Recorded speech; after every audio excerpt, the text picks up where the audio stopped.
Good evening. My name is Stephen Fantone. I'm a 30-year resident of Lynnfield and reside at 340 Summer Street. It is my pleasure to welcome you to this informational event presented by the Friends of the Lynnfield Rail Trail. We will begin tonight with a series of 6 presentations that provide an overview of the proposed rail trail project, as well as background on rail trails in general and several specific examples. We will finish with a presentation on the proposed warrant article. Following the presentations, we will have a question and answer session. At that time, I will speak to the ground rules for the Q&A session. I will now turn the floor over to Vince Inglesi, who will present a 15-minute overview of the rail trail concept. Thank you.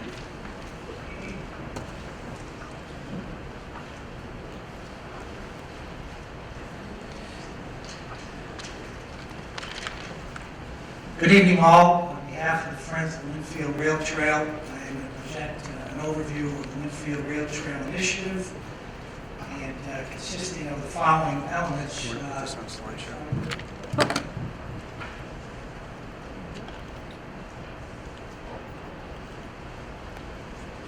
we're going to go through a quick introduction. We're going to get involved in a discussion about the Lynnfield Rail Trail, benefits of the rail trail, financing of the rail trail, and the safety concerns. And as Steve noted, we're going to have an overview of the warrant article, which will be on April 24th town meeting for next month. Attorney Patrick Curley will present that.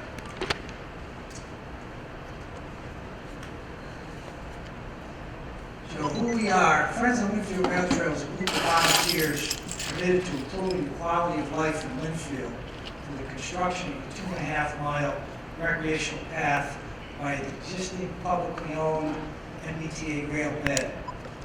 Our goals are the following: to create a 4-season outdoor space by 2020 for all Lynnfield residents to safely enjoy, to encourage walking, jogging, biking, simply sitting and enjoying nature. A major spark as to why the residents of Lynnfield got interested in this is some of the beautiful rail trails that are around the state. There are currently, and recreational paths, there are currently 107 rail trails and rec paths throughout the Commonwealth. Recreational paths and education are very important in Massachusetts, and this is not a coincidence. So we've had 107 vote yes in the construction of these paths. 10 of them are AAA rated by Moody's, which is the highest financial rating that the Commonwealth puts out. Some of the names you can see up there. The most recent to vote is Dover. They're the #1 ranked school system in Massachusetts, #2 in per capita income, and about 1.1 million on the Zillow Home Value Index, which is in the top 10. The rail trails rec paths across these towns, communities, connecting schools, libraries, playing fields, and neighborhoods. The trails are highly prized assets for these towns, and all the towns that have them. Now, sometimes when you have a major decision about what makes sense for your town, you can gain confidence and peace of mind knowing when you look at these 10 very fiscally sound communities and what they went through to vet, no doubt, installing, converting these rail trails, creating from scratch the recreational paths. And you know they did that process very carefully. The other thing that happened early on was we got involved in some surveys in town. The original 1998 documents and 2002 master plan documents showed a strong desire for recreational space in this town by its residents. More recently, the 2014 Town Resident Survey found that the most important need is for a multi-purpose fitness trail.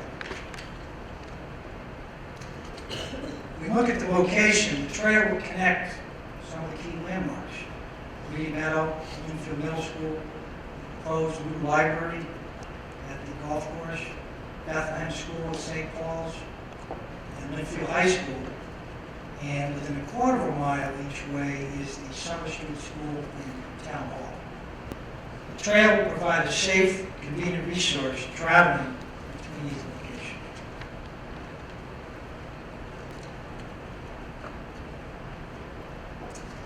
This is an overview of the complete rail trail project, the Lynnfield project, which is on the Mass DOT STIP plan. So on the lower left, it starts out at the Galvin Middle School, comes up, crosses underneath 128, crosses Reed Meadow, and then in between the golf course and St. Paul's Church is where it crosses Summer Street. So that's one of only two streets in town that it does cross. When you come across, it runs parallel with Westover Drive, and it continues out and crosses Pillings Pond and Pillings Pond Road, and then it goes right to the Peavy border. Current condition of the trail, as you can see, overgrown vegetation.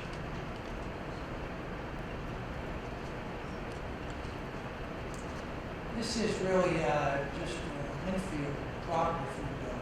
So again, here's 128. Please hold the mic up. Here's 128. Comes along Reedy Meadow. If you notice over on the left is the back of the middle school. Crosses here at Summer Street, again over here, parallel with Westover. Here's the back of the high school. And out to the border, this is the Winona Reservation. I've never seen it. Absolutely beautiful. Probably equally as beautiful as Reedy Meadow.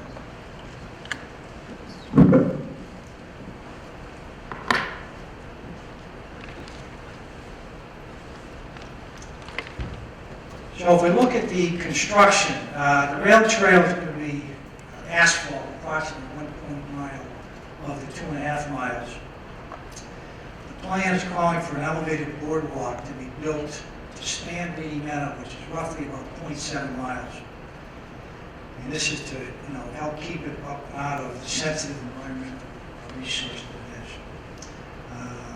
The boardwalk is going to be a low-maintenance, durable decking material supported by steel piles. There'll be landscape treatments which include low maintenance, vegetative buffers, trees, shrubs, and fencing for screening enhancement, which is obviously very important to direct neighbors to the rail bed. Some of the trail amenities are going to have benches, kiosks, interpretive signing, and trail markers. The benefits of the rail trail, some very, very key benefits. We believe it really is a once-in-a-lifetime opportunity for a variety of reasons, and Patrick is going to note a couple of key issues from our warrant article. So they are improving safety, especially for our children, providing year-round, full-season access, recreation for all ages and abilities. When you think about that for a moment, to have the option to take your father, your grandfather, grandmother, mother in a wheelchair or in a motorized scooter out to enjoy nature is pretty powerful. There are not many areas that you can do that right now. This would be absolutely fantastic to have that for that segment as well. Boost in home values, I won't say much there. Greg Delapino, our speaker after me, is going to get heavily involved into that aspect of it. Also, building social connections in town.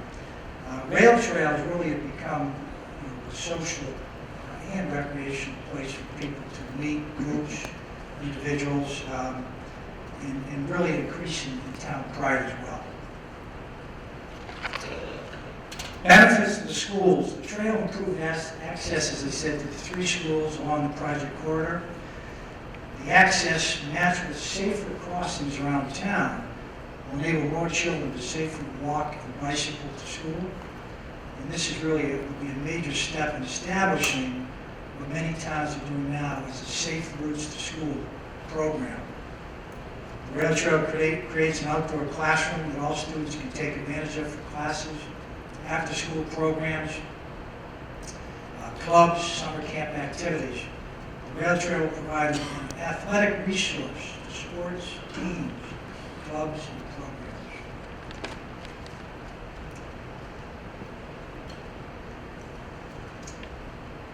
Trail construction costs are already earmarked, programmed by the Boston Region Metropolitan Planning Organization. $7.1 million in construction dollars is waiting on the shelf for us, again funded by the Mass DOT, and again the total project name is Lynnfield Rail Trail Project. More specifically, some of the acronyms: Mass DOT STIP, which is State Transportation Investment Program.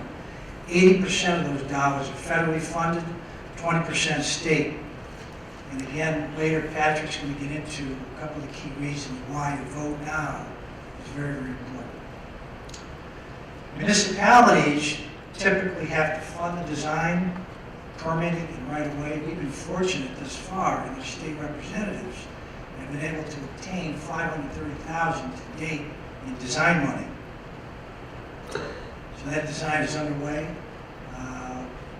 And additional funds we know will be needed to complete the final design.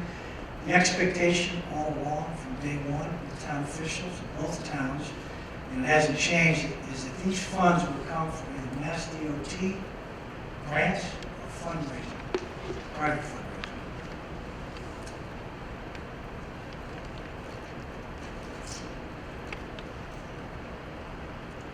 Next slide, please. Next. Okay. Very low maintenance costs for this type of a facility or asset. What will it cost to maintain the trail? The Rail Trails Conservancy, which is really the gold standard in rail trail research, performed a survey of maintenance practice costs for rail trails in 2014 and released the information in 2015. And some of the findings were this: that for asphalt, you're talking roughly $2,000 a mile. So in Lynnfield, at 2.5 miles, you're talking about $5,000 a mile. I'm going to let some of the other speakers from Danvers and also representing Topsfield tell you a little bit about what they do on an all-volunteer basis to take care of these costs. Just quickly, an example of a study that was done for the town of Dover. The consulting firm Beals and Thomas estimated a lower number, actually around $1,140 for annual maintenance cost per mile. MBTA lease of $1 for 99 years. So now, looking out, whatever it's going to be, 25, 30 years, there's going to be capital improvements that will be needed on this trail. Repaving, boardwalk. It's a common practice in Massachusetts to fund these capital costs with federal and state dollars. Two quick examples: both the Cape Cod Rail Trail and the Danvers Rail Trail use funding provided by the DCR for resurfacing. Who is DCR? The Norwood Rail Trail used state funds provided by the DCR and Mass DOT to completely renovate its trail. Safety obviously is a big issue in everyone's mind. Young moms, parents, all levels. The rail trails, according to studies and our team vetting with a number of different towns, does not present a risk to public safety. Police chiefs in towns noted on the screen are all unanimous. The levels of crime among rail trails in their communities are below the level of crimes elsewhere within the community. Homes along the rail trails have experienced no increase in criminal activity. Lynnfield Police Chief Breen supports the rail trail. His quote: "From all the chiefs I have spoken to, crime is not a problem on rail trails. I see no reason from my research that this project should not go forward, and I wholeheartedly endorse your efforts." I want to touch just quickly again on the schools. Child pedestrian bicycle injuries and fatalities obviously are extremely devastating to for all those involved. Providing children with a safe place to bicycle, and the operative words here are separate from traffic. We know that biking along the street or walking on the sidewalk, you're one text message away from a very difficult situation. Federal legislation stipulates that a total of 70 to 90% of each state's safe routes to school funding must be used on infrastructure improvements, engineering within 2 miles of schools to improve the safety for walking and bicycling. These safety improvements are made at relatively low cost to communities and schools, and have very profound effects on keeping children safe by also improving physical health in the environment.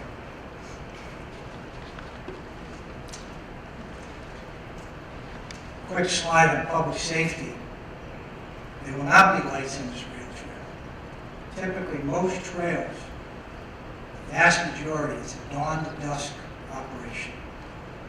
They'll be patrolled by Lynnfield police, like they do other facilities in town, parks and so on, and self-patrolled by the community using the path.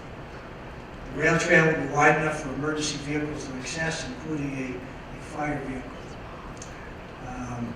The rail trail will be marked with 10th mile markers to allow faster emergency response times. It will be well maintained with vegetation pruned for adequate sight lines.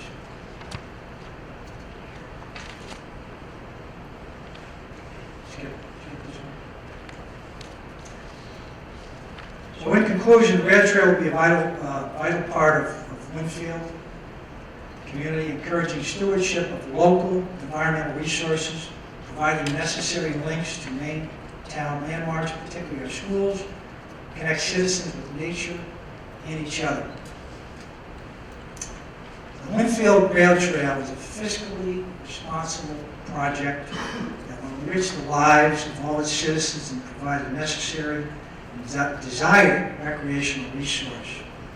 Finally, our group and many others in town strongly believes that this rail trail initiative is one of the best value add opportunities in the history of this town. Thank you very much.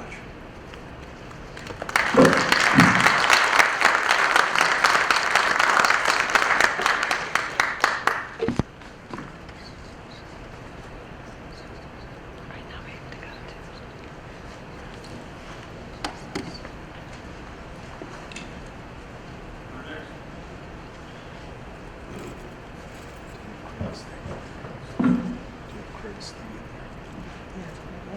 Our next speaker is Craig Dillapina, who is a leading expert on rail trails and a Massachusetts realtor.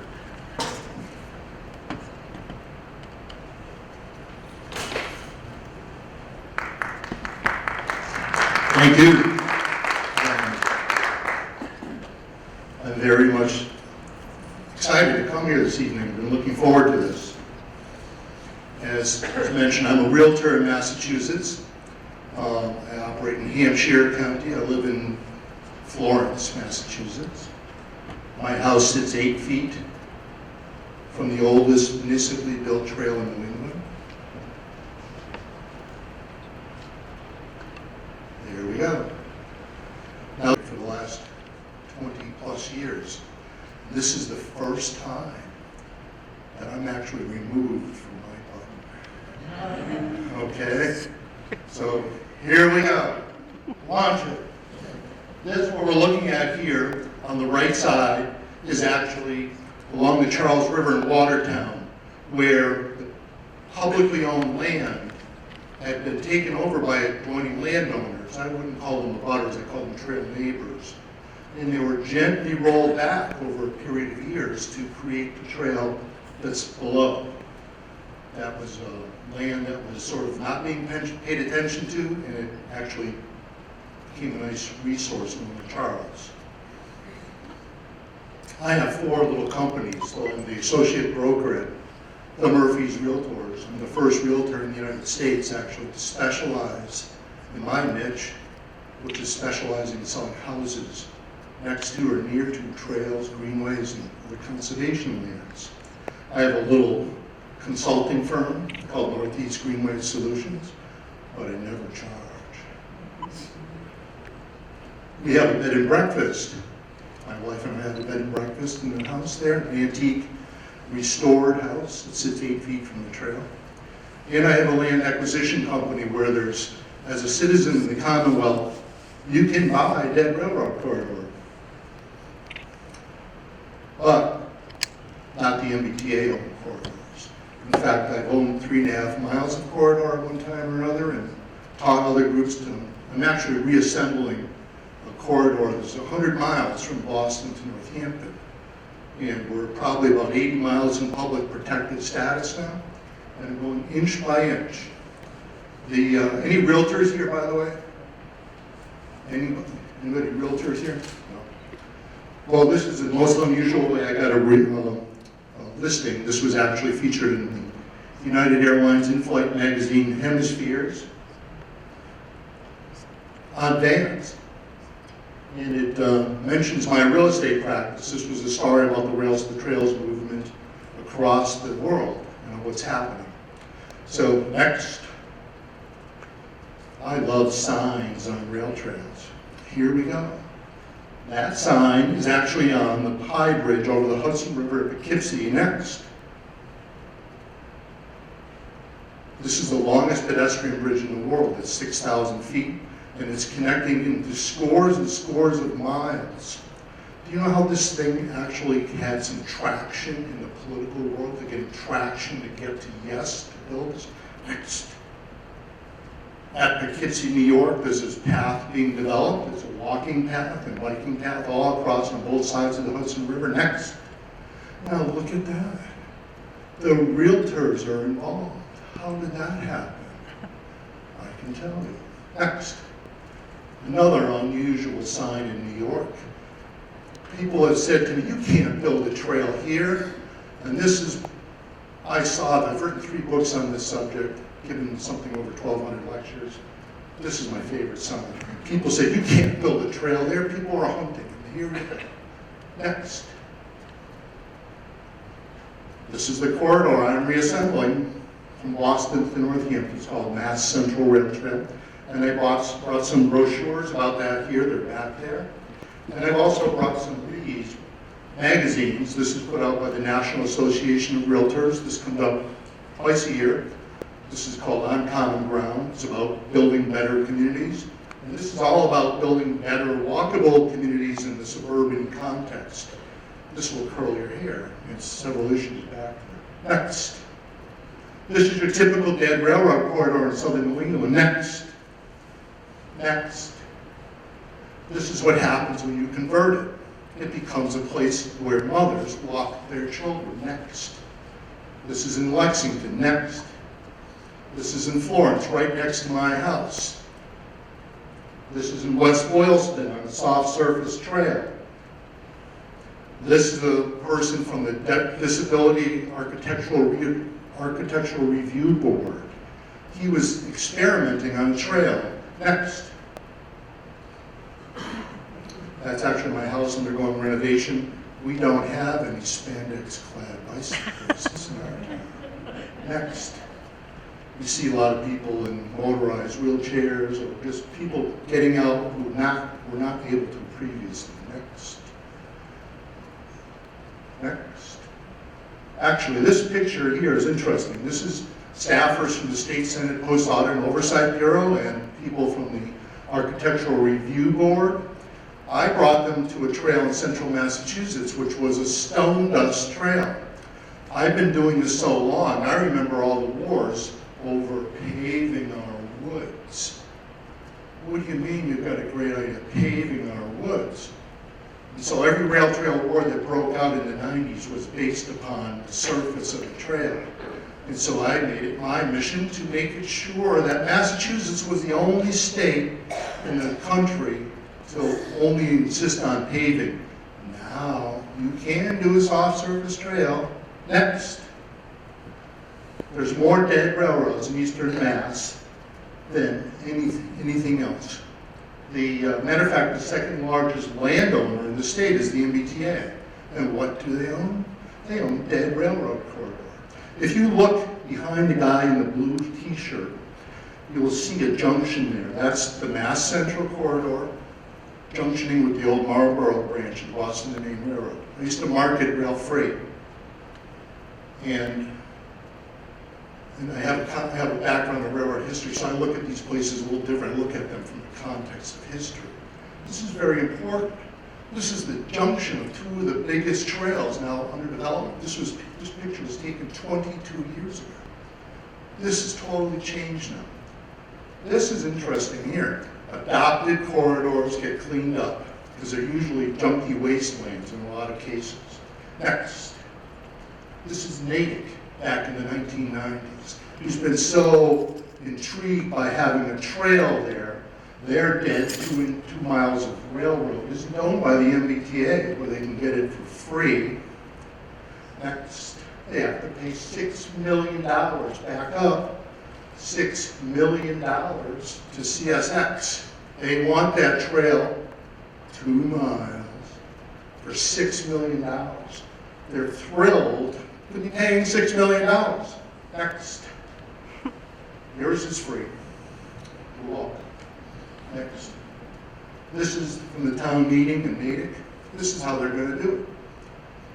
They're going to spend $2.5 million.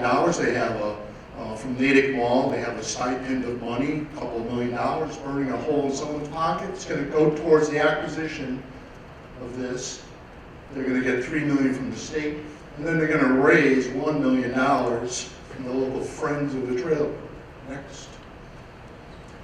Here you are in beautiful Lynnfield, 10 years in. I was here 10-ish years ago with an earlier version of this talk.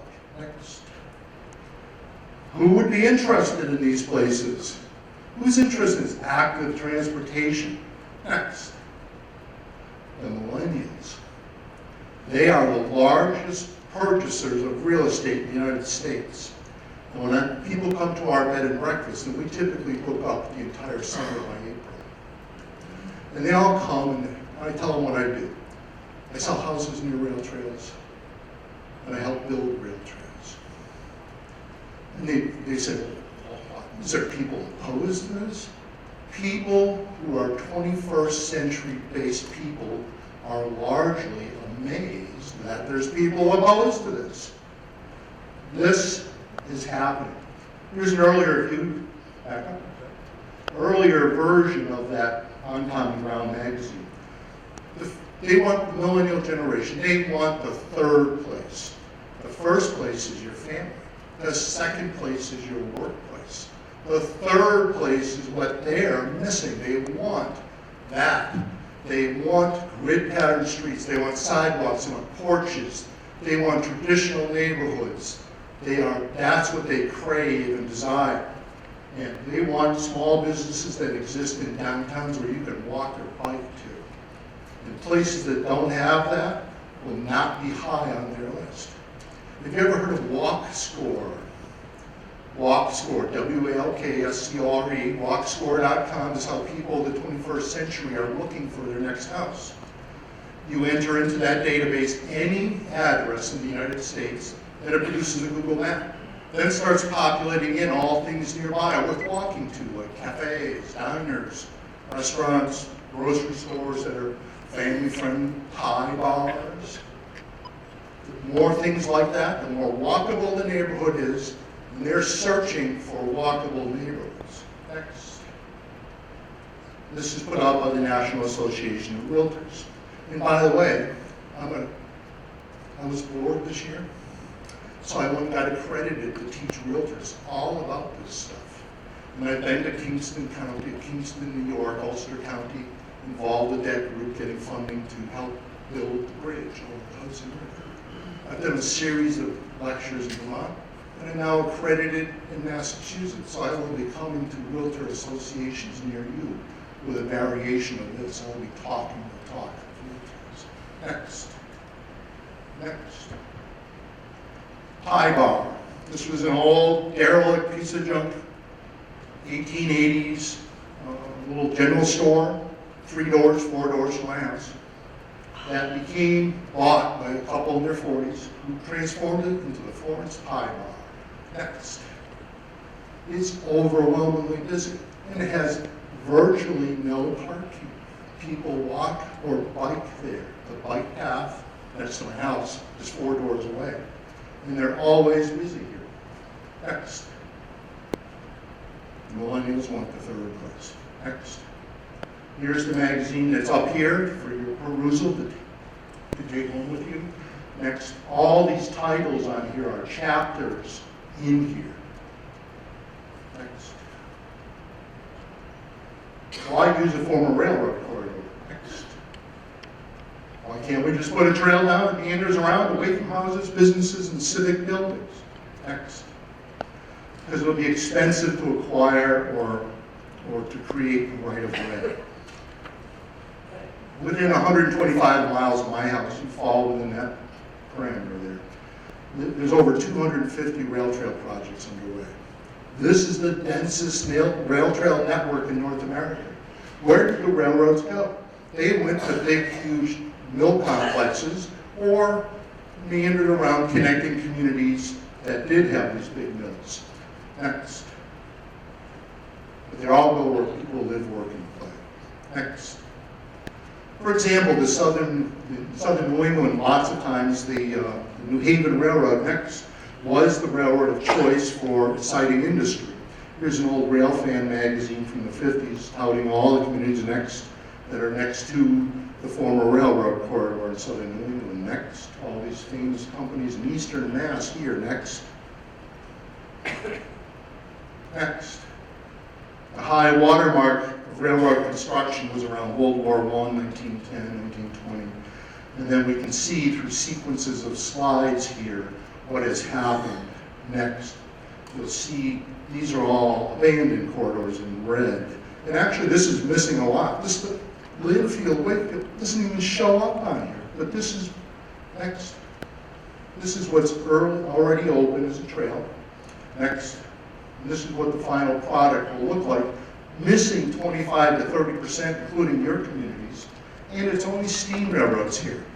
Trolleys are very hard to reassemble. And there is one project I'm getting involved with in central Mass, which goes from Shrewsbury out to Westboro, because it's a challenge. Next. R for realtor, I'm not a real estate agent. There is a difference. Next. The Bruce Freeman Rail Trail website. That has the web's best compendium of rail trail studies, reports, white paper studies, all over the United States. From the history of creations of rail trails and some studies that were commissioned to look at, every one is on this site. Next. Next. That's the site with all the pages. This is a north-south oriented trail coming essentially from Lowell, Chelmsford, all the way down to Framingham. Next. One of the reports on there is one I did 11 years ago for MLS PIN, the MLS, the database, the transmitter of information to realtors. I looked at all the sales that touted that they were near the trail in several eastern Mass communities. Next. Houses sold much faster than the houses that did not tout their proximity to the trail. And they sold at a higher proportion of the list price. I'm not the only one that noticed this. This was a report done by Active Transportation for the National Recreation and Park Association, which is a trade organization for parks and rec departments across the country. Next. Now, next. This little section here. Next. This was based in next. This was in Dallas, Texas. Next. It says essentially the same thing. That houses that touted their proximity to the trail, they sold quicker than general inventory in a given community. Next. Here's the text. Anybody wants to email me, I'm the easiest guy in the world to find on the internet. I'll be happy to send this to you. In fact, I did a series of national webinars this winter, and this report is living on the AmericanTrails.org website, and if you put in their search panel my name, up will pop all the supporting reports for my presentations. Next. MLS PIN in Massachusetts. I've actually used it 2 ways to help build trails. The first, I have institutionalized the idea of living near a trail is a fine and dandy idea. Because we as realtors will never put on a listing that there's something bad about that house. The boiler is about to blow up. The roof is leaking or about to leak. And the other tool is I use to reassemble a corridor. This is the front end of the MLS PIN. If you've never heard of this, this is the transmitter of information for realtors. This is the gateway into this thing. Next slide. This is the back end. And then, next slide. Look at that. It took me 4 years to get that little stupid thing near a bike path, bikeway, onto the MLS. You think that took long? The average gestation period for a rail trail in Massachusetts is about 10 years. The fastest one ever built was 6 years. You go to New Hampshire, New York, it's like 3 years. So things are broken in Massachusetts. But now I have put this on here so there's lots of houses that tout their proximity to the rail trail. Next. As I mentioned, 4 years. Next. And I found another creative use for this. There's about 25 houses next around the state that have, that have acquired the dead railroad corridor behind their house. And I know it. And I ventured into those places, into the search here. A robotic search goes up every night looking for these addresses. Comes down blank, goes up each day, comes down blank. Occasionally it hits. We then send someone in to buy the house, carve off the dead railroad on the backside, give that to a community, and then sell the house without it. Or we just find pro-trail people to buy the house who love the idea of being able to help do this. Next. That's the house I bought when I came back from one of my lectures in New Hampshire back in April of 2001, where they particularly beat me up because don't tell us what to do, you don't live near one. I ended up buying that house on the left because it is near one. And now I no longer just talk the talk. Next. I overpaid 3% on that house, or at least went over the list price. This is before I was a realtor, by the way. And this is typical. We see this often. And next,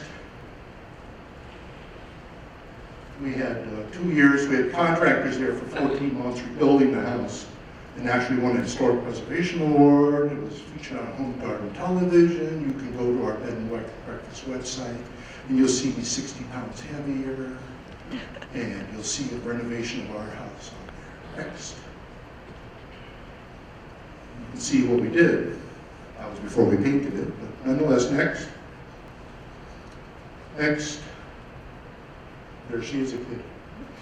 She's actually passed on now. Next. We operate a bed and breakfast there, as I mentioned, and if anybody's really fearful of this coming to your town, we will make complimentary weeknight stay available for you. You don't have to point your head up now. You don't have to tell me who you are. You will know how to find me. And we will entertain you at our house over the course of the week. I'll give 2 weeknight stays, not weekends, you're too busy. And I want you to wake up to the laughter of children biking to school. So, anybody wants to take me up on it? I'm all ears. Next. That's how close it is to the trail. Next. Next. Next. We just have too much fun. Next. Yankee Magazine featured us in their 70th anniversary in the best of New England. We have too much fun. We're living our dream life. Next. This is the first rail trail built using federal dollars in Massachusetts. I'll bet nobody here knows where that is. Even if I tell you where it is, you might have never heard of the place. Fairhaven, Massachusetts, on the south coast. The lead anti in Fairhaven live there. When the trail got built, I was there at the ribbon cutting. Mass Highway didn't even show up, believe it or not. That's how, in the past, they were not fans of this. Now they love it, because this is the only project they can do that people will show up at ribbon cuttings and be happy. This, next slide, used to be that. Back up again, back up again, back up. That sidewalk is actually the dead railroad. Go forward. This is what it looked like way back when. And the people who bought that house, by the way, loved the idea of living next to that trail. Next. This is common. In southern New England, the railroads came right to the village centers. And so they're right where people live and work. This is common. You see something in the bottom right slide that's kind of unusual? That's actually in Rhode Island. And Rhode Island is the only place in the United States that has this inverse traffic pattern. On the left side, you as a pedestrian are supposed to walk on the left and bicyclists on the right. That is completely different than 49 other states. And we're right at the point now where there will be interstate trails connecting to this, and there will be a problem. Next. More trails built next to houses. I take pictures of houses next to trails. Don't tell me it can't be done, because I'll show you where it has been done. Next. Even in the days of Bell Atlantic. Next. People would take a picture of the right here where the Grand Ocean Vista is. I take pictures of houses near rail trails. Next. Next. And that is the end. So thank you very much for inviting me down here tonight, and look forward to seeing your trail get built someday. Thank you.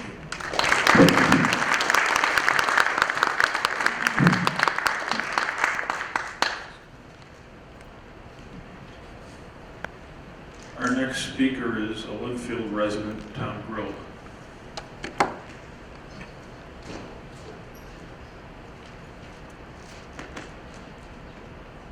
Thank you. There is, I gather, a rich array of trained professionals here, which puts me as the answer to the question, which doesn't belong and why, on this list of people. I'm just a guy who lives down the street. I am in the lore of these things and a butter. I moved to Lynnfield in 1979, and since 1988 have lived on Underhill Road, right next to, and in my backyard, the railroad track that is proposed to be the fitness trail.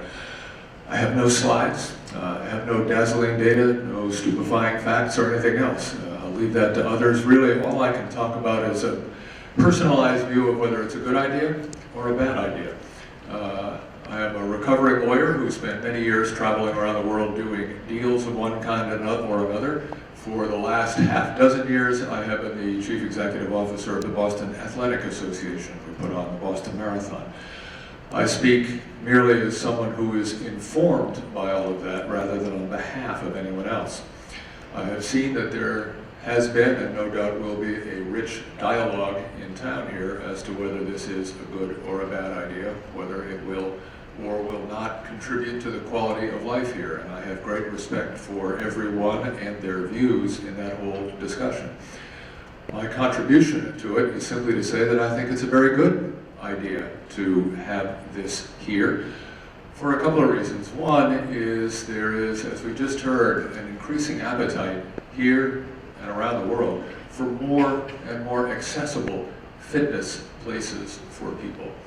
And there is in many ways nothing more appealing than one that doesn't cost anything. One that can be used in the simplest of ways. You put on a pair of shoes and go out and take a walk, or ride on a bike, or go for a run. And to have that there is something that is attractive and increasingly attractive to everyone, whether it's somebody like me of a certain age, or my millennial kids, or people from all manner of backgrounds. When you can just go out the door and get fit, it's a very good thing. For me, it is something that would literally be out the back door. I used to run on the railroad tracks back when, going back to the late 70s. There used to be a little dirt path that went along the side. Unfortunately, when the tracks got improved, just before they were abandoned, the little path got ruined, so I couldn't use it anymore. So when I first heard that there was some prospect that this would happen, I was thrilled. And to have it right out the back door fills me with no dread whatsoever. I welcome immensely the notion of just walking out and doing that, or hearing little kids going to school in the morning, or the big kids going to school at the high school not very far from where I am. I have seen and used these literally all over the world, including not very long ago, the Katy Trail down Dallas, which is hillier than I would have liked. I was not very long ago in a place in Germany, Herzogenaurach, which is near Nuremberg, where Adidas, one of our marathon sponsors, has its headquarters.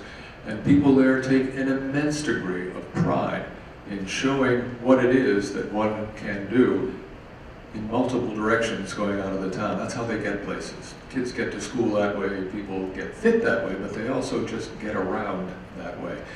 And I have seen that same sense of pride in people, whether it's somewhere else around the world, or it's just over in Acton, or in Peabody, or places near here, or further away, perhaps in California. People take not only a sense of ownership, but a sense of pride that they have that where they are. It doesn't surprise me at all that there is quantitative analysis in support of the fact that it tends to elevate real estate values. I bet it does. If it does, good for me, because I'm as close as you can get. And I welcome having people out there. We at Lynnfield have done a terrific job of providing enhanced recreational and athletic resources for our kids. And I think it's high time we do the same thing for everybody, kids and us. Let's get stuff out there that everybody can use. We will all be the better for it. Thank you for your very kind attention.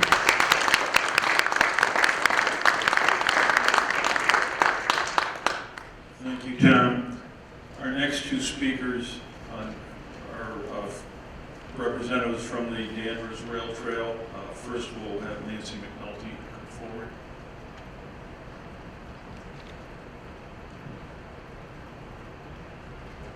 Hi, I'm Nancy McNulty, and I've lived in Danvers for about 30 years, and I've been volunteering on the Danvers Rail Trail for 3 years.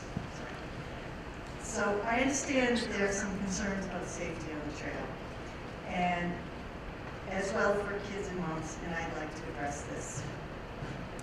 I walk on the trail several times a week, and I run into all sorts of people, and they're mostly friendly, and they're willing to talk.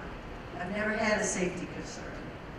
In fact, I've noticed over the years, the more moms, dads, grandparents with their kids and strollers and bikes make me feel better on the trail. I really enjoy interacting with them. In fact, you might not feel this way, but when there are more moms and kids, it's a nice feeling. A quick story on the trail.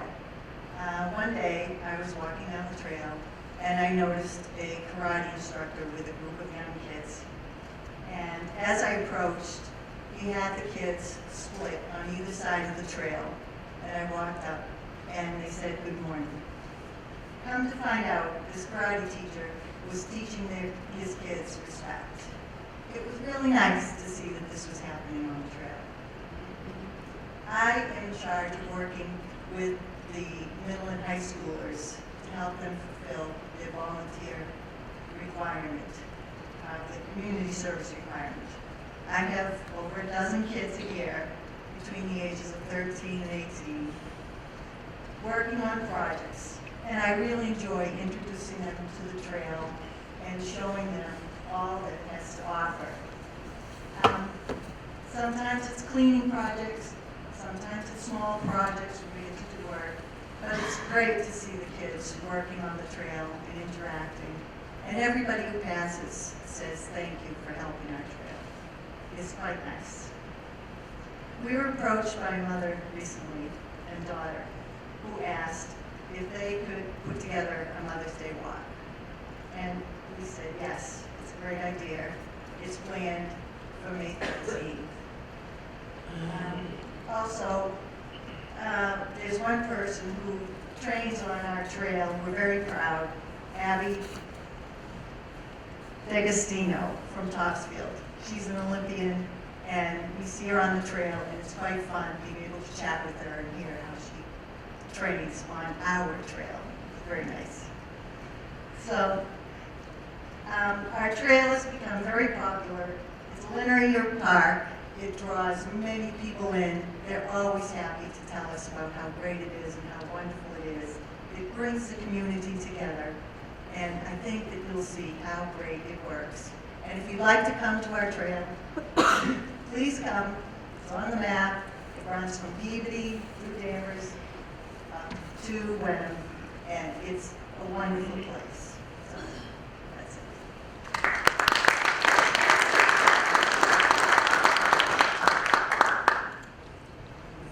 Our next speaker is, I'll try to pronounce this correctly, no disrespect, Charlie Lincecum, another friend of the Danvers Rail Trail.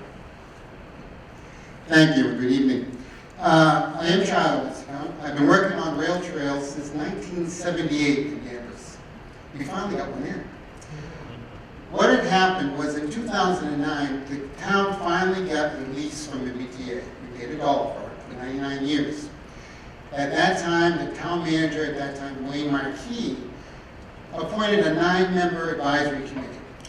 One of the original members, Matt Duggan, is here tonight, I saw him, and Paul and Nancy McNulty are members. Paul's our chair currently. And what our job was, and what we were told to do, was one paragraph.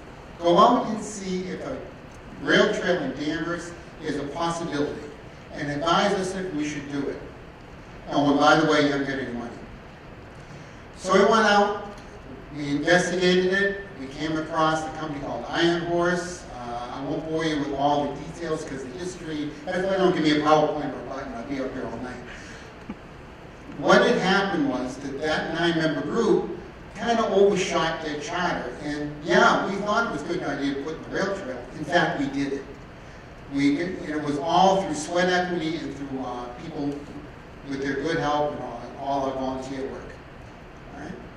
So, to get back to what you would be interested in, feedback to your citizens is probably the #1 thing you have to do. It's all about information. What we found in our town, we had 225 letters, direct letters, and it was all about fear. If you get out there, you talk to them, you let them know about the trail, what's going on, we found that calmed them down to the point where they could understand what was going on. We have very little resistance now. We must stay in touch with them and see what their interests are. What we do is we have a website. We have a killer website, danversrailtrail.org. Please try it, go on and see what you can find on it. It's very informative. And what we do is we have a column in there that you can complain or give us your thoughts on the trail.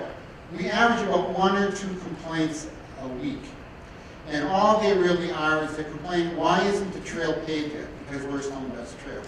Or about a dog that was loose on the trail, or other items like that. There really doesn't pertain to the trail anymore.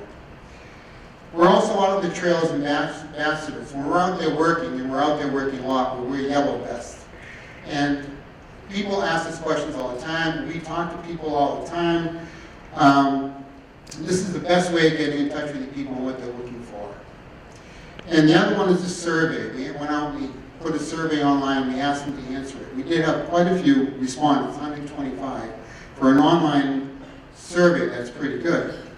And we found that 82% of our Danvers residents were our Danvers residents, 82% of our users. They walk or they ride to the trail and we use it that way.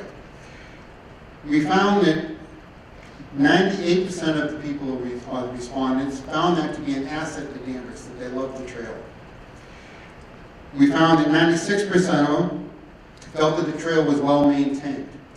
And one of my favorite subjects, the biggest complaint that we get now, is dog poop. I can't tell you, it's a problem throughout the entire world. I'm sure Craig will swear to it. It's a problem that we have to deal with all the time. I won't talk about that anymore.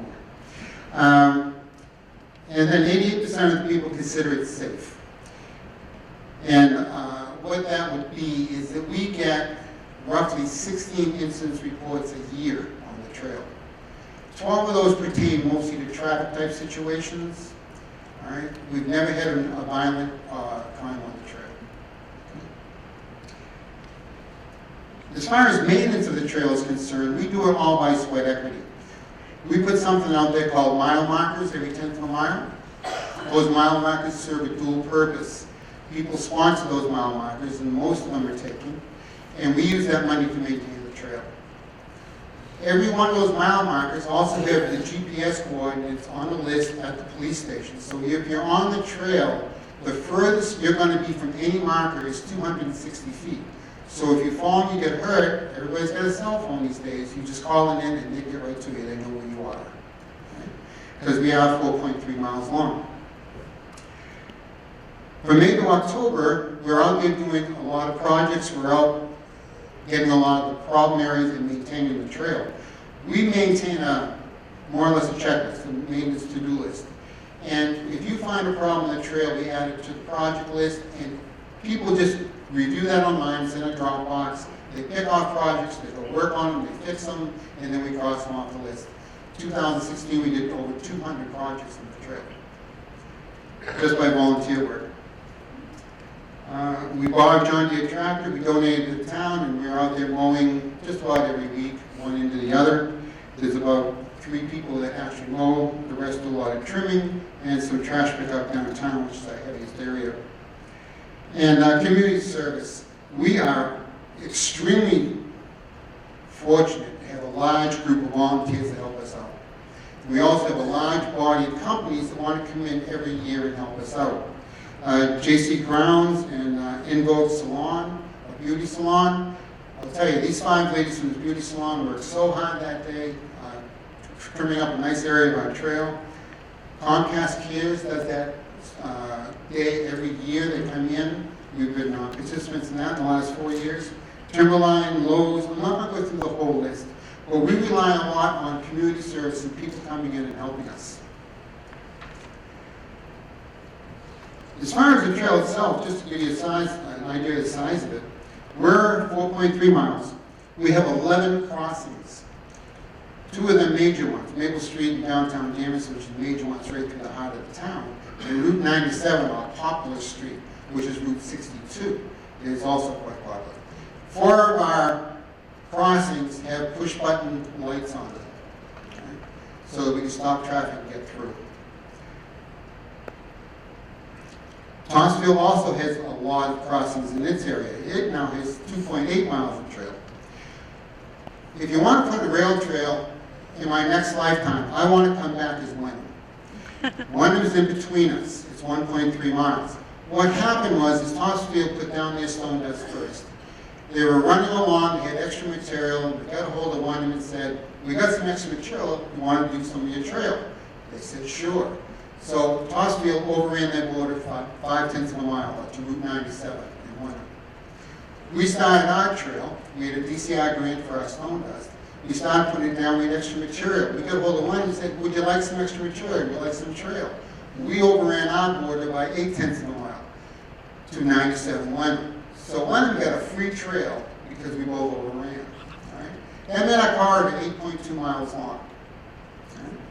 Danvers itself gets about 600 users a day and on season. Now I know that's nothing like Lake Quantipower, that gets close to 3,000 a day. But 600 is a good balance. As far as the users are concerned, we have our track teams, of course, that are out there all the time. We have up in Townsville, the trail goes right through the parking lot and the back playground areas for the Proctor Elementary School right in downtown. So we'd like to aim for those connectivity, for those items, to get everybody involved, to be a part of getting all the users out there.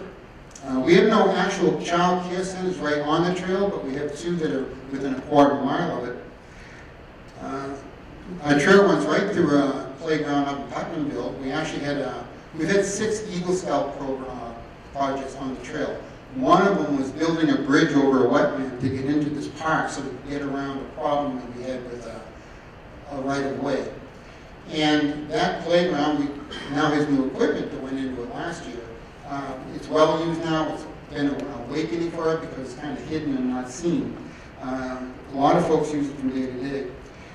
Thorpe School, we have a group of 30 to 40 3rd, 4th, and 5th graders to go out every Tuesday and Thursday and do a bike ride on the trail. It's good for their health, good for their well-being, and it's quite a group to be coming down the trail actually.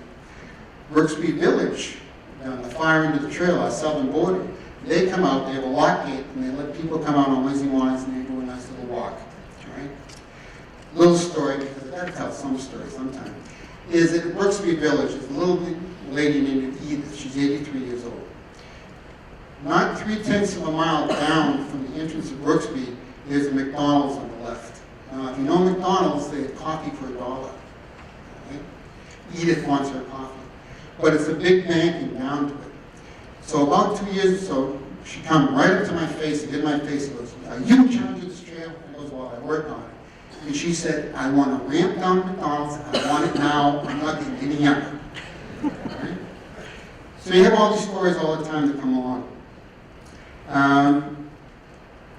We have many neighborhood walking groups. We have the Cabot Road Mothers Club. This is a group of 12 women that come out there with, I think the only way to get into this club is if you have a carriage and a child under 1 year old. They have a nice little walk every day they're out there. How committed are we? Dave Reed, if you know Dave Reed, he's part of the Tossfield Trail and also part of the East Coast Greenway. The reason he could not be here tonight and talk is that he's meeting with the Boxford folks to extend their trail an additional 2 miles up to the Boxford line. That's their commitment. They want to grow it. They want to go farther because they have more connectivity to them. Danvers, we're starting to look at going west. We've gone north to south, now we're going to go west by 1.25 miles. By doing so, it's fairly easy build. We will hook up to the YMCA, the Great Oak Elementary School, the Greenwood Wildlife Sanctuary, which is a beautiful meadow and marsh, and St. John's Prep. More connectivity. The more people you can get on the trail, the more eyes you have on the trail, the safer it is. And that is true. We once had a pole pulled by a high school kid on mile markers. He pulled it out, he thought it would be funny. It was our 2.4 mile marker. By the time he got downtown, 4/10 of a mile away, there had been 4 calls on cell phones and the police got him right on Main Street. Because everything is called in almost immediately, because you have all those extra eyes out there. That's what makes it safe. Thank you very much.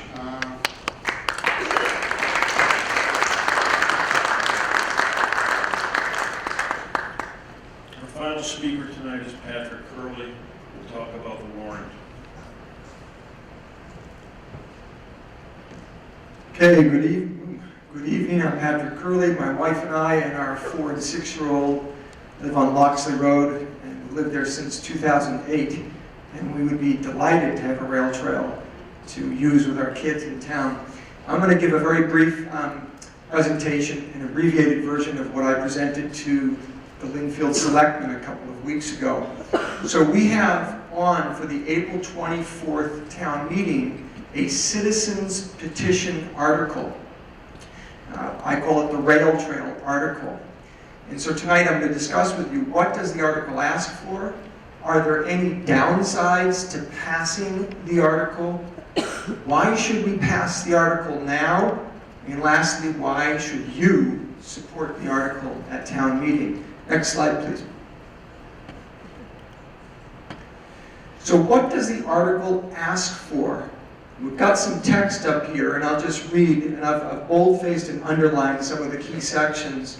To determine if the town will vote to authorize the Board of Selectmen to execute a lease of up to 99 years with the MBTA for all or any portion of the land comprising the former Newburyport Branch Railroad right-of-way for the purposes of establishing, constructing, operating, and maintaining a multi-use rail trail with related facilities and improvements. Next slide. For non-motorized transportation, open space, and recreation purposes. And then it goes on to define very broadly different types of recreation, from walking, running, bicycling, wheelchairs, etc., etc. And for all other purposes for which rail trails are now or hereafter may be used in the Commonwealth. or to take any other action in connection therewith. That is the article text. Next slide. So what are the downsides? There are no downsides. Approving this article at town meeting does not bind the selectmen to sign a lease, now or in the future. It doesn't bind the town to build a rail trail. It does not appropriate a single dollar of town funds. So you might ask, why do this? Next slide. Why now? Well, by approving the article, it's going to, first off, evidence that Lynnfield is serious about pursuing the rail trail, which improves our potential to receive state and other funding for the final design costs. Secondly, it's going to advance the design of the rail trail without further needless delays. And lastly, and most importantly, it's going to improve Lynnfield's readiness factor. And that's a term of art used in the development of rail trails. It means that it's going to allow for construction funding from the Mass DOT to be made available earlier than 2020. In fact, tonight I learned that we're back to 2018, which is where we have been recently. And so the funds are ready to go for construction in 2018. And those funds, as Vince noted earlier tonight, $7.1 million set aside for all of the construction costs. Next slide, please. So why should you support this article? There's been tremendous progress made over the last decade. This is not a new idea in Lynnfield. It's not a fly-by-night operation. There's been tremendous work already. The feasibility study's done. Much of the design is done. We're now at the stage ready for final design. And town meeting's your opportunity as the voters of Lynnfield to help push this project forwards towards completion. So I ask that you please support the article at the April 24th town meeting. Next slide. And this comes back to our bullet points of key benefits to the rail trail. Vince has covered those, and I think we'll leave those up there as we segue into questions and answers. Thank you.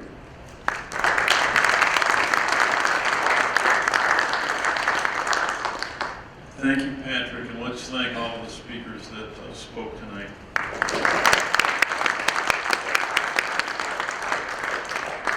We have time for people to ask questions.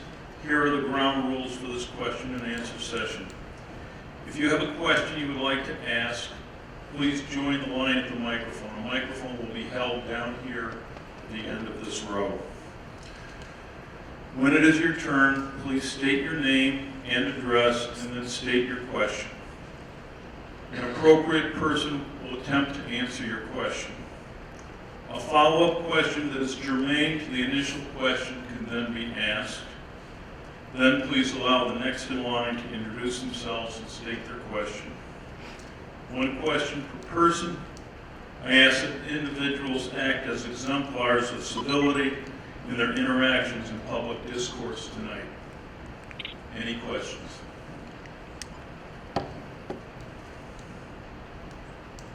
Please come up.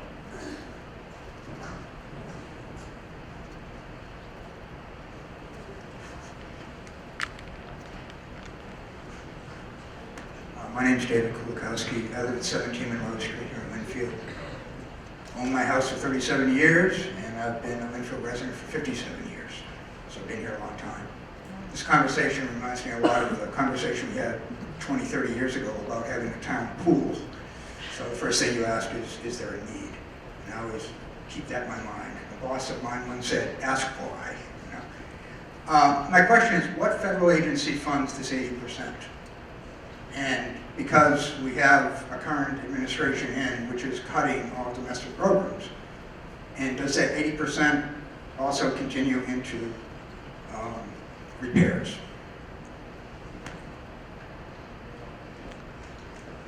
I want to repeat.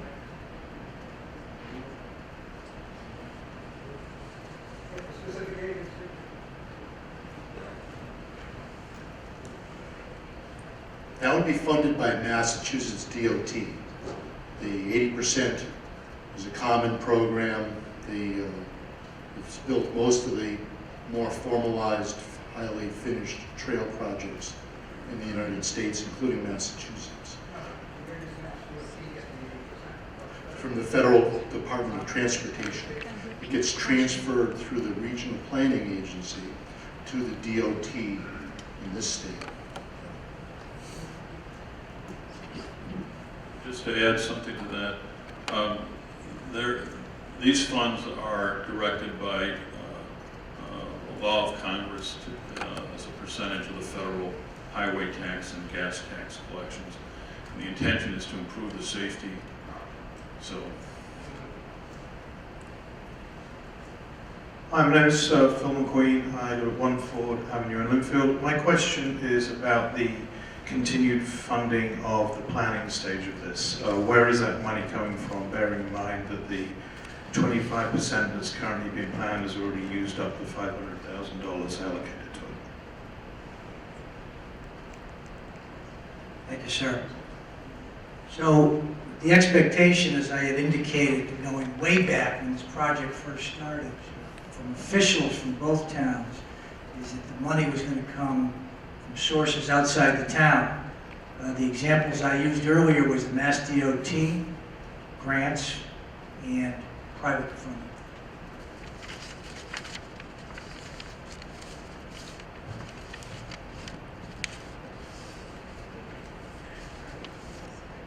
My name is Jill Giuliano, and I have a question actually for this gentleman right here, this realtor, right?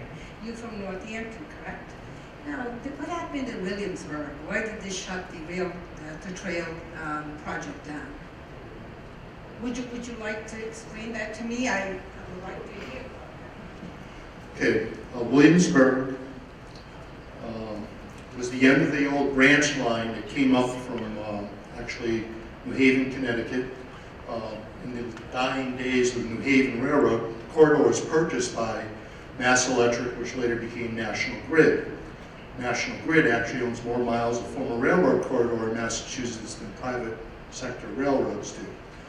And National Grid was going to make it available to the town to be a trail connecting with Northampton. And so the town, early on, back in '96, I think, they voted 65.3% in favor of the project. And that wasn't sufficient because in Massachusetts, towns have to get to 2/3 majority. So they came up just shy. And so the utility wasn't able to sell the corridor to the town. And then there was a court case claiming that by several adjoining landowners, there was like 60, 70 adjoining landowners. I think 23 of them sued the utility, claiming that they owned the trail and not the utility. The utility fought them for several years, and just before it went to the Supreme Judicial Court, they decided to settle. And what does the settlement mean? Well, those 22 or 23 adjacent landowners got bigger, better backyards. So therefore, the question of ownership was settled. And so 2 years later, one of the first adjoining landowner who gained the bigger, better backyard sold their land to a woman, and we were watching this to see she was going to build her house there. And we watched her construct her house, and then we knocked on her door and said, part of what you owned is the former railroad corridor. She said, I didn't know that. And so after a few hours of conversation, we made an agreement, and she actually sold the corridor to a friends group based in Northampton who bought the corridor. And then it went through to a town meeting. And this was probably 10 years after the court case. And the town voted it, and it was kind of like a litmus test. 85% in favor of the trail. So just in the last few weeks, the trail has been built into Williamsburg, about 1,000 feet in, and comes down to a connecting road. And you know, time marches on, and perceptions change, and so that's what happened in Williamsburg. Okay, another question. There was a survey done just recently in January 2017. Did we get the results from that survey yet? Lynnfield results. Is it a survey rating or survey?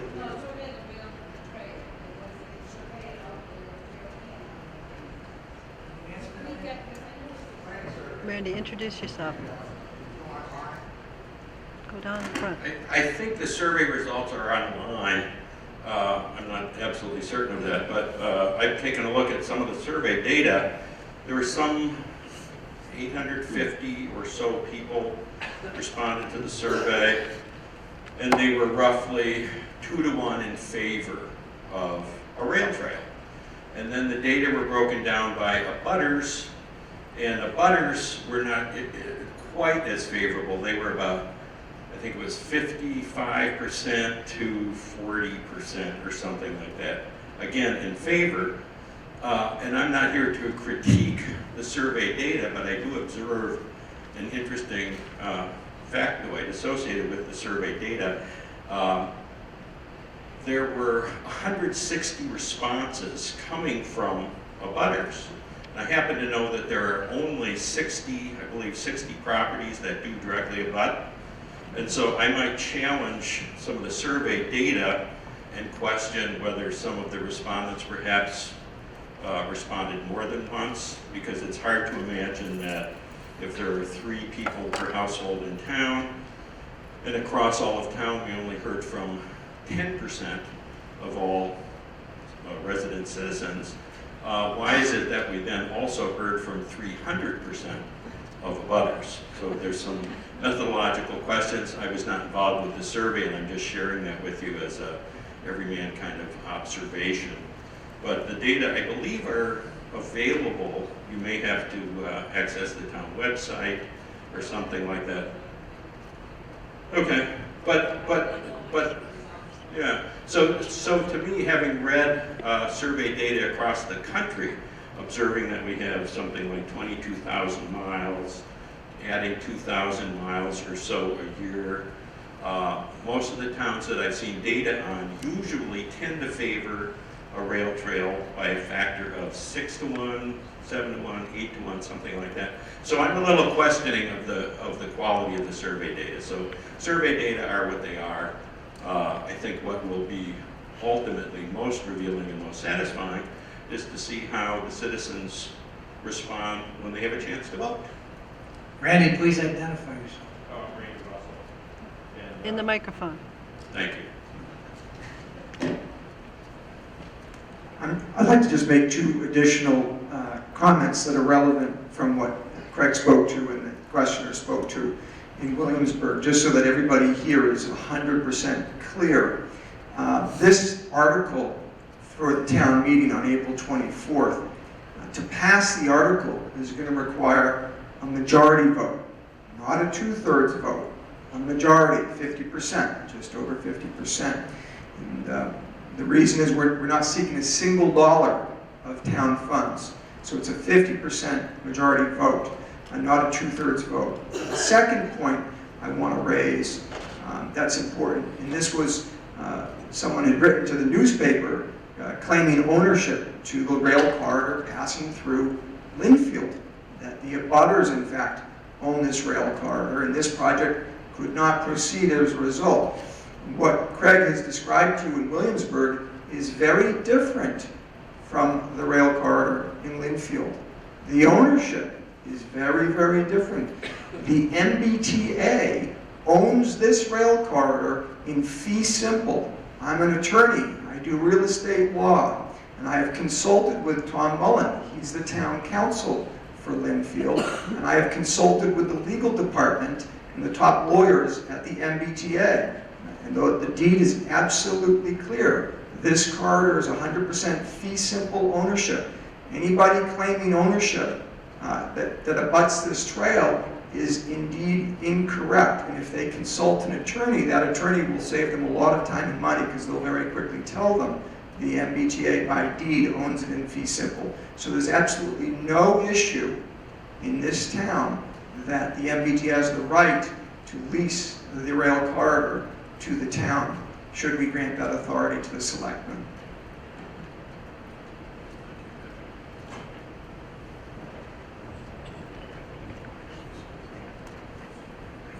My name is Casey Patton. I'm probably one of the newest residents in Lynnfield. I moved here with my wife in November. Our 2 boys, and we live on Parsons Avenue, 58 Parsons. So it's been a very, informative presentation. I appreciate it. I didn't really know much about this project coming here. I looked at one house in Lynnfield. I was drawn to the privacy of this town, the idyllic nature. We found the perfect house. So we are in a butter. I guess my 2 biggest concerns based on our proximity to this project is privacy. How do you kind of reassure the butters of privacy? As someone who's lived in big cities, New York City, Boston, Philadelphia, I appreciate walkability, connectivity, but at the end of the day, I think abutters have the right to privacy as well. And my other concern is traffic on the main street there by Bethlehem School and how that's going to be impacted by crossing at that point. Go ahead, Vince. Sir, have you been in touch with either the town hall yet or World Tech in regards to having discussions specific to your property yet? Okay, so that's going to be coming up in the next phase, so you want to make a note that that's something we should get involved with. And then as far as the traffic next to Bethlehem School, essentially the studies are being done to determine what type of electronic crossing, whether it's automatic and so on and so forth there. So there'll be more details to come on that.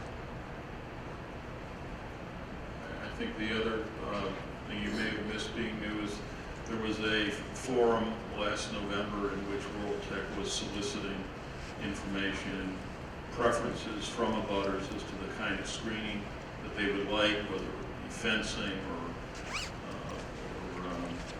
vegetation. And they reached out to the abutters, neighbors, for input on that, so I'm sure they would welcome that input now.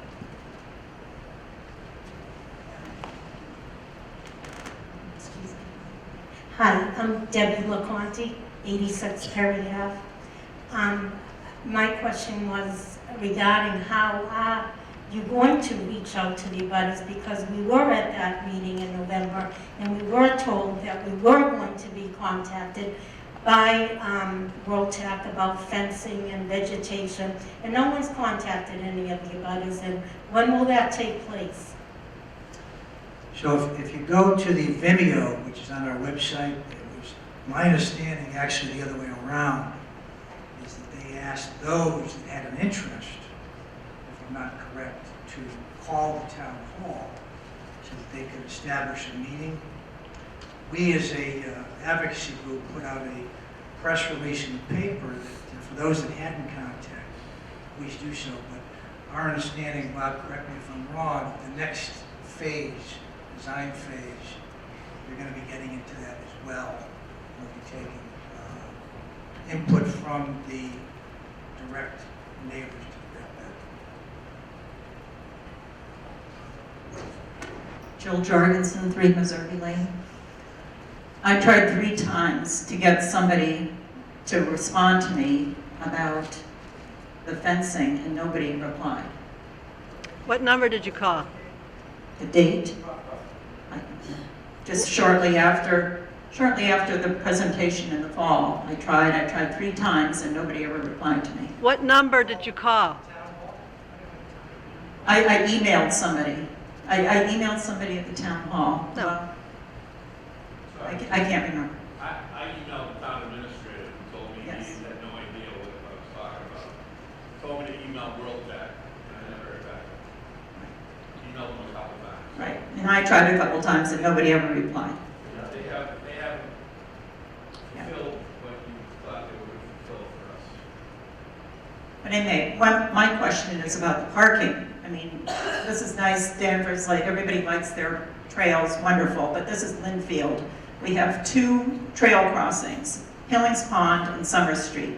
There's absolutely no parking in either place. We're talking about constructing this tourist trap with this boardwalk going through this beautiful meadow that's going to attract all hundreds of people, and They're going to pour into Lynnfield, and there's not going to be any place for them to park.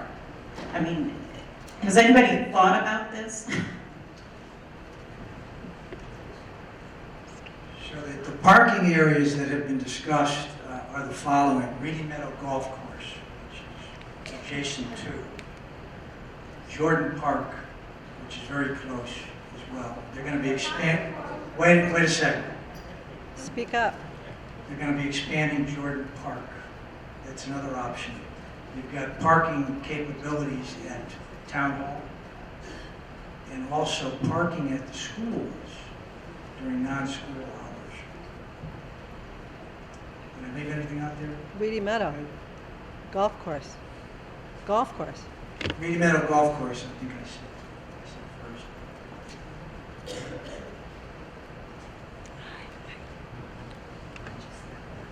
Hi, I'm Paul Dumpy from the Lynnfield Rail Trail. I just want to point out one thing that we learned, which is Charlie mentioned the survey. The vast majority of folks that use the trail are local, it's like 80%. And then of all the folks that come in, almost all of them bike in or cycle in. So I think you're right, you probably will find an increase in people coming to the trail. But we at least experienced that most of the folks that do come to the trail cycle in, and so parking has not been an issue. We've had a couple of times with the whole events. We have had a couple of days where we had parking problems because people come in. We got 165 people come to a chocolate walk. We did a walk on the middle of February, and we were surprised how many people showed up, and it filled up the parking lot. But that was really the worst that we had. But I just want to point out that at least our experience, the people that that use the facility, our town residents, and almost all of them bike or walk to the trail. It doesn't mean it'll be what'll happen here, but that's been our experience. Can the cameraman ask a question? Yes, you can. Come on down.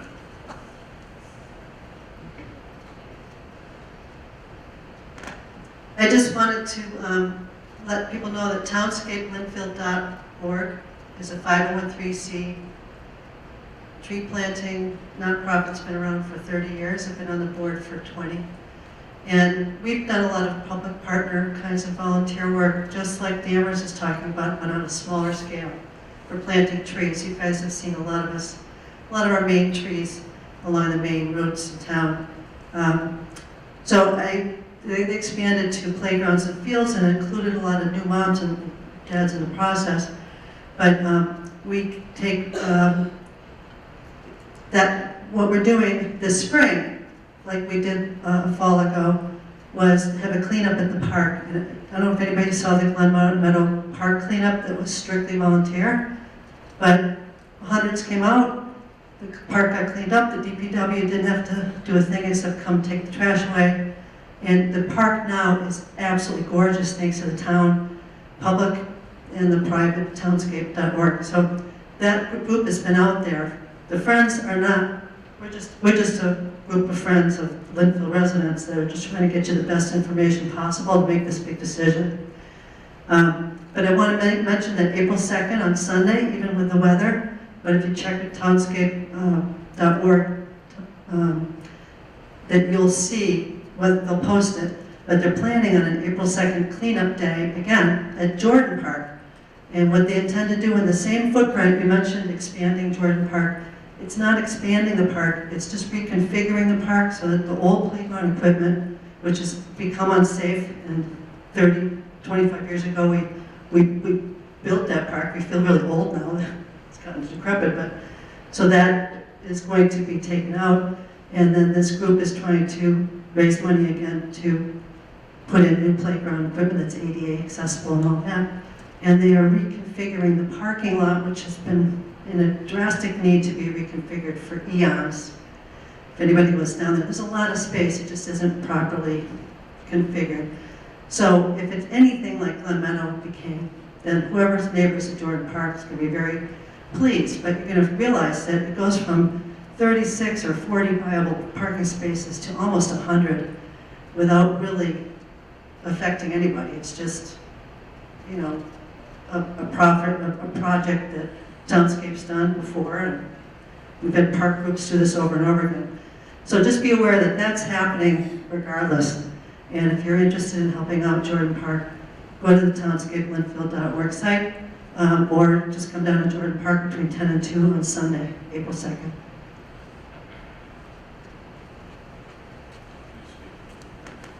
Pat Campbell, Patrice Lane. I'm not a millennial. Believe it or not, I'm from the silent generation. Those of you that know me. And I'm pretty healthy after living 25 years in Lynnfield because I really pursue good health. It didn't obviously depend on a rail trail. My first point is that the lease will cost for insurance. That's a question. Okay, here's my question. How much is the insurance going to cost for the lease? How much more police and fire costs?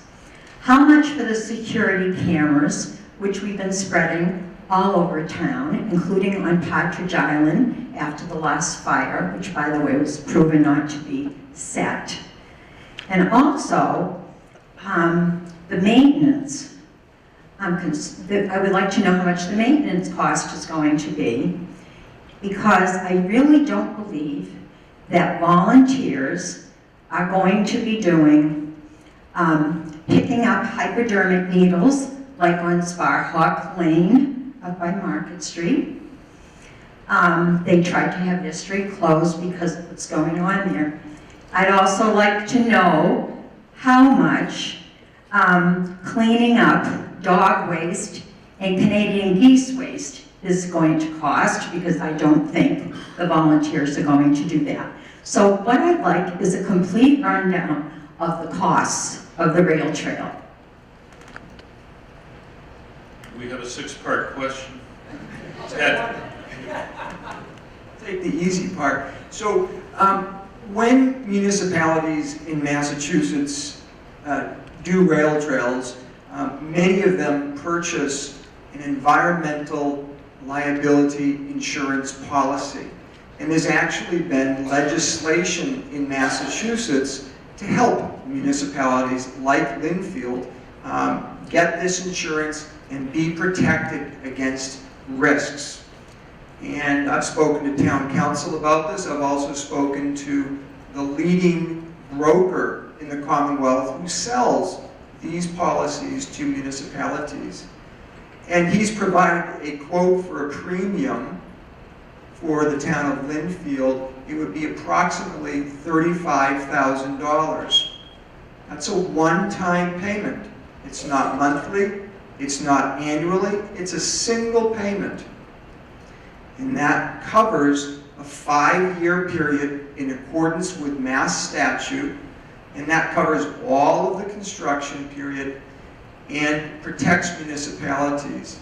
And by and large, if you look across the Commonwealth and you look at 100+ trails constructed, environmental issues have not been a problem. I and Tom Mullen both agree. We think having extra insurance, and the Friends would agree, having that insurance offers peace of mind, and we're glad that the legislature's created legislation that's created this market for this.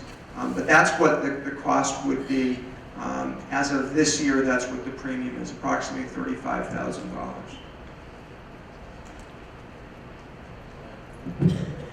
My name is Bob Lee. I've been a Lynnfield resident for 34 years, and I've had extensive professional experience in rail trails. And just in terms of questions regarding costs, there are so many variables with this project because it's only at 25% design. So when it goes from 25% to, they hire a designer to go to final bid documents to 100%. At that point in time, you'll be able to get all the answers to all the questions, design questions, at-grade crossings, parking, screening, any questions on those, which is why the article that is going to be in front of the voters in April involves no funding issues. It's strictly an authorization to sign. So all questions regarding costs, it's just preliminary. I think there were two. John Champer, resident of Lynnfield, Friends of the Rail Trail. Two issues of the cost. One is the lease is $1 for the 99 years. The second one is the annual maintenance is estimated for our 2.5 miles to be about $5,000. We expect to pay for that $5,000 annually through a nonprofit fundraising effort that's successfully been done in other towns. So those are the two costs. And then just to kind of hit on what Bob was just saying, at the 25% design stage, that was submitted to the state. So at this point, the state looks at the design, looks at the safety factors in regards to the two crossings going over Summer Street, Billings Pond. They look at that, come out, see if that's suitable for that area. And then when it goes into the next phase is when we really start making decisions in terms of what goes in terms of crossing design, screenings, and such.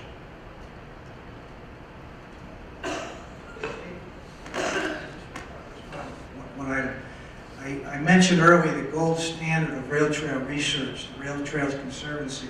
If you go to the website, you're going to see across the country many towns such as Danvers and Topsfield use all volunteer staffs through a nonprofit. It seems to be that rail trails, because of the love that people have for them, and they are viewed as a treasured prized asset, seem to get a lot more attention from volunteers than your typical ball field or park. So just to repeat earlier, Topsfield is now 10 plus years on this all volunteer, and Charlie is at 6+ years now for Danvers. So we are trying to model after these two towns. They're close, as you can see, we have access, but there are many other towns in Massachusetts that are doing the same thing.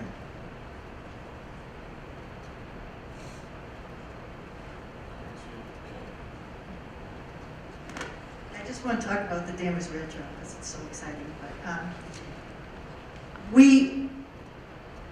the volunteers that I get from the high school are very enthusiastic. At first, they're a little laid back. There's no cost. We pick up trash. Every time I bring them out, there's some time picking up trash. And they have to earn 40 hours to graduate from Danvers High. I don't know if Lexington has the same requirement. Lynnfield. I mean Lynnfield, sorry, Lynnfield. So they're very motivated to get their hours in. And as Charlie mentioned, dog poop is our #1 complaint. And I offer the students double time for every bag of dog poop they pick up, and they're on it. And it is very clean. I'm just answering the question. How is the trail going to get cleaned? I'm just explaining. It gets cleaned. No cost. It's free.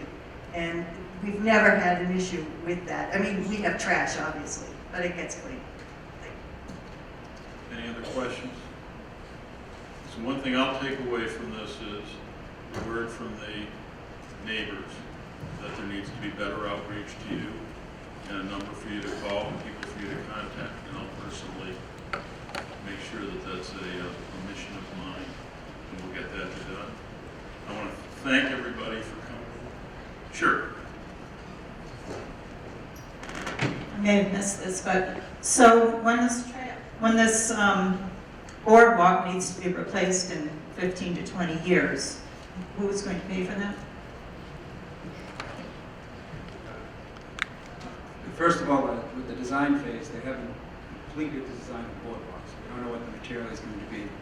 But the way it's gone so far in the state with the rail trails is repaving, major capital improvements has been done through the same highway money that's available to build the trail. We're seeing now that the life of these trails, the paving, goes 20 to 30 years. Again, I don't know what the material of the boardwalk is, but the idea is to make that last just as long as well. And that will be, at that point in time, you go to the state and you get the state funding to redo the work on the boardwalk and paving.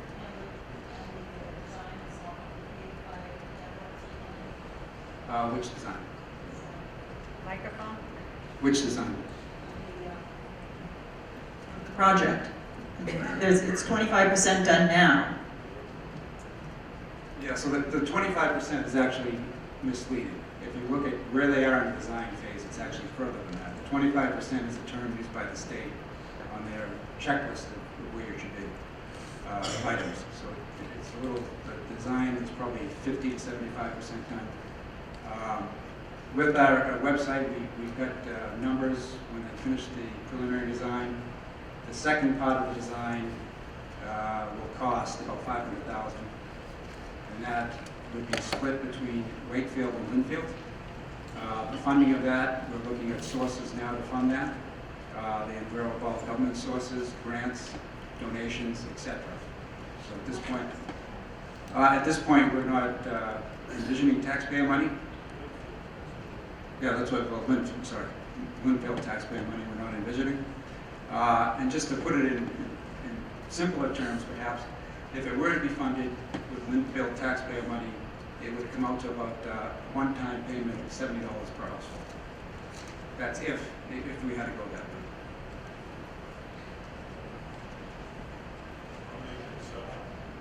Yeah, it's got to be followed. Well, we were talking about fencing. I know on the Cape Cod Trail that there were 25 homes that were abutting the trail, and they were promised an 8-foot fence behind all of these houses. And somebody made a decision that, oh, that's going to be too much maintenance. We're just going to put a little split rail fence along there, which offered no screening, no protection to these houses. They were all furious, and there was nothing they could do. So they were all left exposed to this trail.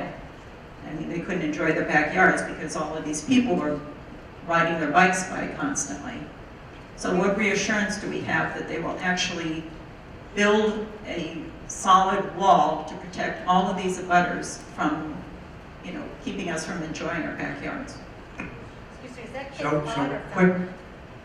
Was that the Cape Cod Trail or the Falmouth Trail? Cape Cod.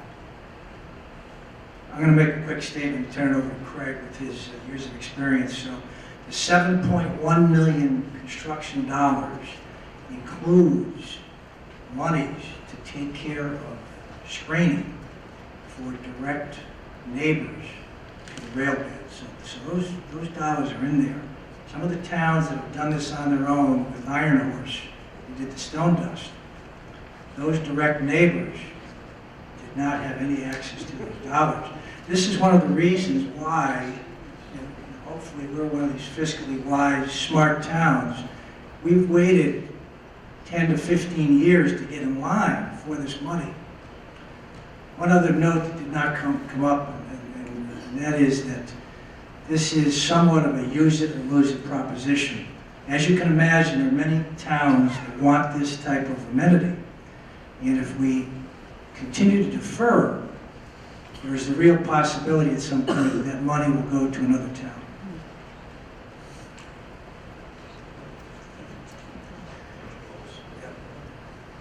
So just a quick closing statement. We want to thank the guest speakers tonight, Craig, Tom, Nancy, and Charlie. They did a very nice job in helping to inform further.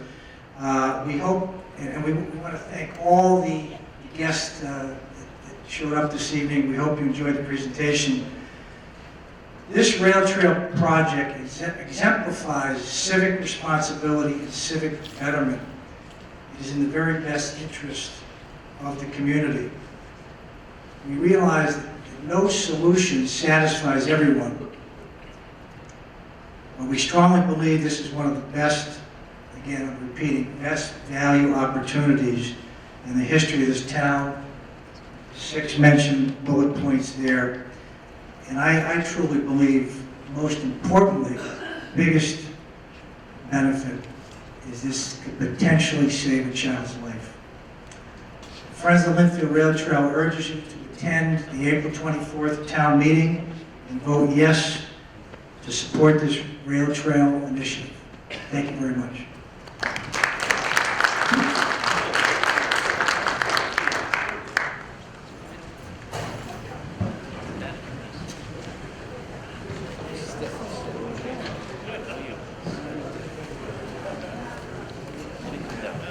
Excuse me, one second. Can anyone that tried to get a hold of either the Town Hall or World 10. Please leave your name either up at the front or back where Kendall is. She's got a list back there. We want to make sure that somebody gets to you, please.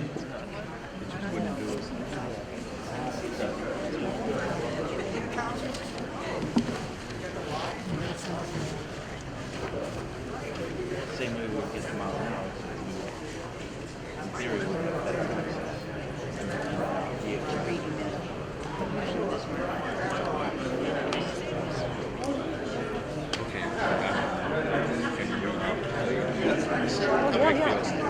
I'll make this.